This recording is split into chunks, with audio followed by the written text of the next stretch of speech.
Appalachia. Everybody in the world has a reaction to that word. Makes folks think everything from beautiful mountaintop views, dangerous hillbillies running through the woods with a rifle in one hand and a jug of shine in the other, to trailer parks, drugs, and blame near everything in between. The Appalachian Mountains are the oldest mountains in the world. They once towered 30,000 feet into the air. They stretch along the eastern U.S. from Canada through 14 states all the way to Louisiana. Folks that live in these mountains have seen and endured enough things to have happened to them to make a preacher cuss. Hello, I'm Larry Bentley, and I was born and raised in the Appalachian Mountains of southwest Virginia. And I was raised there by folks who lived for generations right there in the heart of them old mountains. Come with me and we'll take a look at some of the odd, awful, and legendary things that happened within my beloved mountains, and we'll be traveling around a bit looking through the eyes of an Appalachian at some of the crazy that done spread itself around outside the area as well. Welcome to Season 6 of Appalachian Murder, Mystery, and Legend. I'm a good friends. I hope you're doing well today.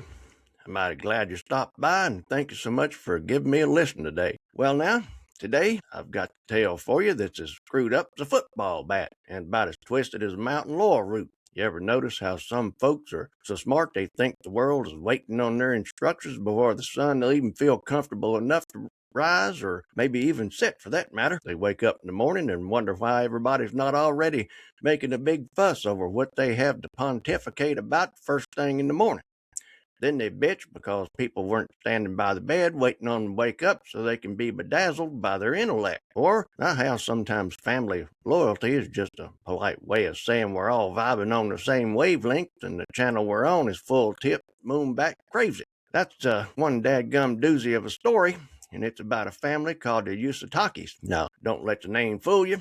They were living over in a little stone cottage village in England called Helmsley. Now, yes, we're taking it across the pond again, or Old Man Kelsey's Ocean, depends on where you're from, because we haven't been over there for a spell, and it's time, this time I guess it's for a good one. And what's once on the other side of the Appalachian Mountains there, the Usatakis looked like pretty well refined, but maybe if you ask me, crazy is a universal language, and it sure don't need no translator. I'm no stranger to mental illness because I've watched families deal with it many times over. If somebody tells you that the brown couch in your living room is suddenly purple with pink polka dots, well, you and me would understand that somebody's elevator ain't getting to the top floor. Or maybe if it is, the dadgum doors are just stuck shut. Well, we sure as heck wouldn't stand there and act like they're right and go along with them to a dadgum fault. What you'll notice as we go through this story is just how slapnut things can get, all the while nobody stops and asks just exactly what the bloody hell we're doing here. So sit on down there and buckle up and hold on to your hat, because this one's going to leave a mark. Folks, it was April 15th, 2018.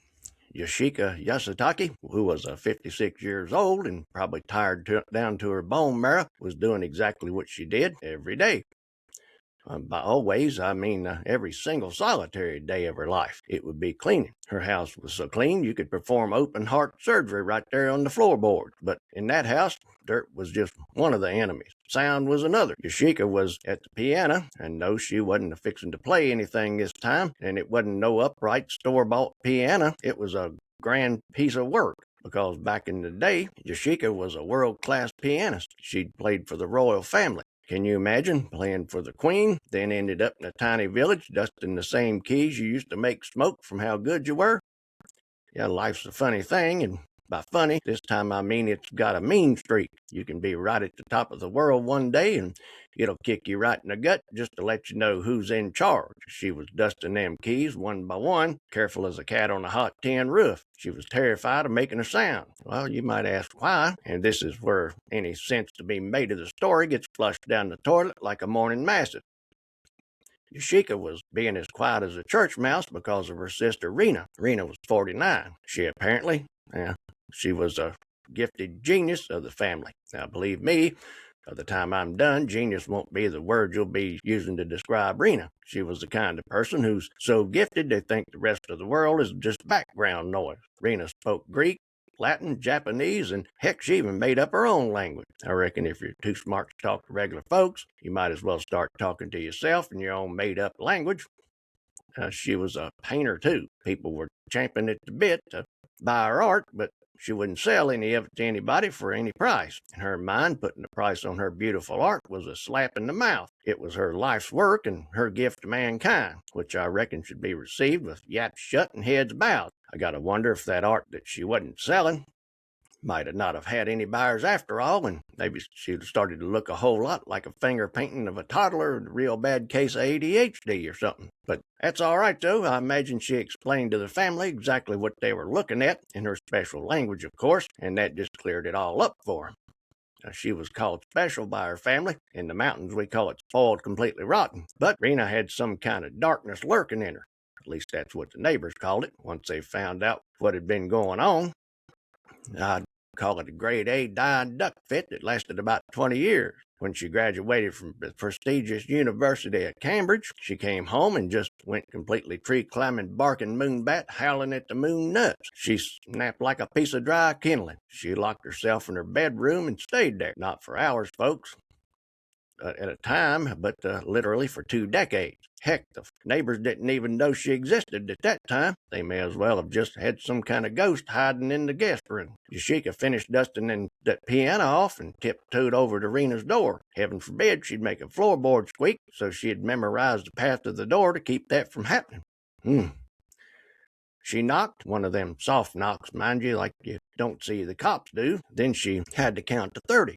Rena's rules were that if you didn't count to 30, Rena'd probably hiss at you like a drunk alley cat and then yell at you for the rest of the day about how important her rules were and all, and do it in that language that she done made up to boot. Now, anyway, Rena finally said enter. Yashika walked into the room, and it was so dark it'd make a bat squint. Rena was sitting there, tiny little thing surrounded by shadows. Yashika grabbed the dirty dishes. Well, they were spotless, of course, because Rena demanded purity. Yashika tried to sneak a peek at the so-called master work that Rena had been yapping about for years. She said it was going to be a combination of her spirit and her body and her soul. Now, she said the family would know when it was time to jump in and be part of it by helping out. It might just be me, folks, but when a recluse tells you their body and soul are part of an art project, you might be wanting to call a doctor and not an art critic. Apparently, the Yasutake family had listened to so much of Rena's barking that they didn't think a whole lot about it. She was the gifted genius of the family, so they just went right on along with the flow. Even when the flow started over some pretty jagged rock, Yashika went to the kitchen and ran into her brother, Takahiro. Now, he was 51 and had given up his own writing career to be Rena's full-time servant. I reckon just because the full-time maid position was being filled by Yashika. He didn't mind, though. He drank his fill of the Rena-flavored Kool-Aid just like everybody else. He thought Rena was building the greatest thing since the wheel was invented. Now, time to go to the store, Takahiro said. I had to spit that one out. That's a hard one for a mountain man's mouth to make, ain't it? But well, they put on their coats, flipped up their collars like they were going to a low-budget spy movie, and headed into town. They wouldn't look at anybody. They wouldn't speak to anybody. They were like a pair of owls in the daylight, shifty and uncomfortable. Now, because that's what Rena instructed them to do, because they might draw attention to the masterpiece she was working on and blow the whole thing. They went to the pharmacy and bought high-octane surgical-grade rubbing alcohol. Then they went to a bookstore and bought a book on palm reading. Now, when they got home, they didn't use a key. Now, you might ask why. Well, that's because Rena said keys were dangerous. They had 4 deadbolts on the door. Their 80-year-old mother had to hobble her bow-legged self over to the door to let them in. It was like living in a high-security prison at Fort Knox, where the warden was a 5-foot-tall wackadoodle in pajamas. Now, Yashika and Rena hadn't been on speaking terms since 2013. Why? Well, because a palm reading session went wrong. Rena had what they called a simian line. That's a single crease across your palm. And in the world of fortune-telling, that means you're either a visionary or, what one might refer to as a complete sociopathic lunatic. Now, Yashika, bless her heart, made a joke about it. She suggested that may be why Rena had been so mean to the folks down at the grocery store now on 5 years earlier when she threw that 2-year-old type of temper tantrum, because everybody gave her the side eye, and or some kind of nonsense like that anyway. Well, Rena didn't take kindly to that. I reckon just to prove that she wasn't no sociopath and that Yashika was wrong, she flew into a rage and beat the tar out of poor Yashika, and then moved into her room completely permanently and never came out again. A doctor said that she needed fitting for a straitjacket to go with the rubber room that she needed to be in. But the family said, nah, she's just a genius. You wouldn't understand. Let's get rid of the TV and the telephones instead. And that's just exactly what they did, because they said that she said it irritated her now. And, well, they lived in total isolation, learning Rena's made-up language because she refused to communicate in any other fashion. I've seen some weird stuff in the hollers, but even we have a maybe this is too damn much limit, and the Yusatakis didn't have a limit. They just had more locks, steps, stops, conditions, and hoops to jump through. Whatever popped into the lunatic's mind was instant law. By May of 2018, things got weird. Yeah, because they hadn't already, I reckon. A hero took over the cooking. He could notice the plates were coming back full. I wasn't eating nothing, not so much as a lick. Yashika tried to say something, but Rena just banned her from the room, and that was the new law. From then on, the dishes were left outside in the hallway, well, still with the food on them. Then, right when it couldn't get any worse, Rena must have thought, hold my beer, because this is when the spirit rub started. Rena was ordering massive amounts of that surgical alcohol. Takahiro and Yashika would go into the dark room and rub the alcohol all over Rena's body. They were now allowed to be helping with that masterwork they'd been hearing so much about. They thought they were reconciling with Rena and everything was going to be all good pretty soon. They would sit outside Rena's bedroom door talking to her. Normally, Rena would bang on the wall, which was her signal to shut the F up. I don't want to hear no more you sniveling, but now she was quiet and listening to them. Yashika was so happy to be included again that on September 25th, she decided to play the piano as a surprise. She played the Waltz of the Flower, and it was so beautiful that she cried. She felt so close to Rena again, or at least until the police showed up. The pharmacist had finally got suspicious, buying gallons and gallons of surgical rubbing alcohol for a secret project usually means you're either running a moonshine still or something a bit worse than that. The police busted in, found Rena. She looked like a skeleton covered in parchment. She was sunken, pale, and, she was dead, and she hadn't just died that morning. Yashika had overheard Takahiro talking to Rena back in August. She heard him tell Rena that your soul's not enough. Apparently, with Rena being the one in the family that knew it all, Takahiro figured that she knew what she was doing and let it go because Rena had decided that she didn't need food. She was going to live on her own soul. She had died around August 18th, which means that for about 6 weeks, Yashika and Takahiro have been rubbing alcohol on a husk of their sister. They weren't reconciling with anybody through any door. They were talking to a wall while her body mummified in the heat. The alcohol was pickling her ass. I reckon that was her masterwork. Apparently, she thought it'd be fun to be a piece of pickled beef jerky laying on a bed in a cottage. I bet she was standing in the afterlife wishing somebody had maybe been concerned enough to stop her and thinking that maybe she should have eased up a mite on the drama. But the hushed conversations Takahiro'd been talking through the door was to a dead woman.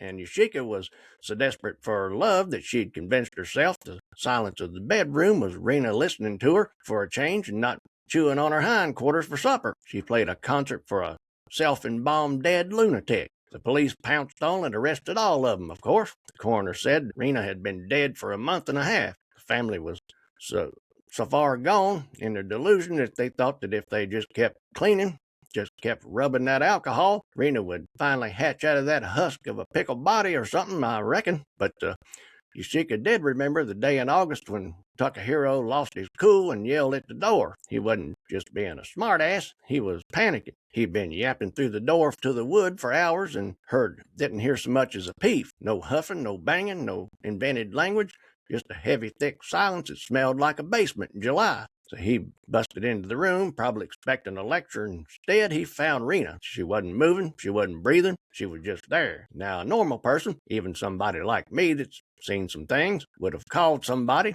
and it wouldn't have been my 80-year-old mommy. But Takahiro, his brain did a backflip. He decided this was the main event. He figured that she was the visionary, or in a visionary coma, or some other kind of bunk. He ran out, grabbed Yashika, and they started buying that high-octane rubbing alcohol by the crate load. This is the part that really gets my goat. Takahiro looked his sister Yashika dead in the eye and said Rena wants to make up.